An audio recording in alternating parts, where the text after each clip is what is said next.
Today, it is critical that aspiring leaders think about the people around them. Because the fact is that leaders have a lot of impact on their employees, on their clients, on their suppliers. So aspiring leaders need to know how different cultures, how different age groups work and function in the workplace. Competition will come from where you least expect it, and you have to be ready. The pace of change is also accelerating, and you need to be nimble, you need to be resilient, and you need to be willing to change. Put together your long-range plan. Have your ears open, both in terms of your profession and what you do and how you can better deliver what you do, but also have your ears open in your workplace itself. Things are changing at the speed of light. If you aren't looking towards 5 years out and you aren't seeing how relevant you'll be in 5 years, you're already behind. You can't have a great idea, but it can't sell. But also I think it's important to really love what you're selling and love what you're doing. And I think that that's how you create a product or a solution that's going to be viable in the marketplace, that's also going to allow for growth. You can never educate yourself enough, and don't be afraid to ask for help. You know, having a mentor is a good thing, and being a mentor is even better. Today's leaders need to be able to talk to the younger audience, see what the younger audience wants, be able to market a product to them through the platforms that they are open with or they are in tune with. Think about confidence, and the way that I always think about it is Thoreau.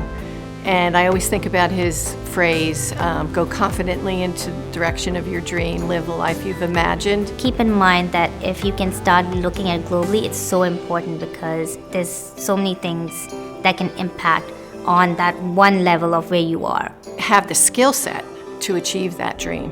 We do what we do because we have found that we wanted to be the drivers of our own destination. The biggest lesson I've learned in my career is culture isn't the one thing, it's everything. To attract and retain talent today, we need to have a team-oriented culture that encourages individual ideas. Service is really king. We are not a products company, we're not a commodity company.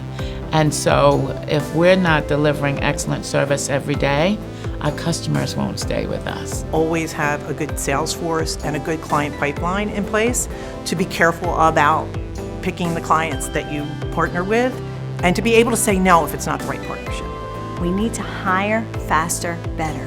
So what do I mean by that? Is surround yourself with people who know things that you don't know, and do it early on in your business as you're growing your company. It's sometimes hard to be confident, especially if you're new in your field, if you're a young woman, for example, and you're trying to educate people that have been in the industry probably longer than you've been alive. So confidence, research, be prepared, and you can accomplish anything. The biggest lesson that we have learned since growing our company is that you can raise the bar and the clients will come.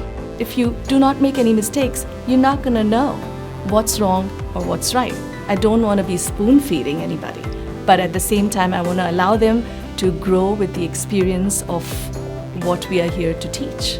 In one word, the way I would define my leadership style is inspirational. What's important is if you don't respect your things and your people, your environment, then you won't be able to. I admire the Gloria Steinems and the Lily Ledbetters of the world and all of the women activists before them.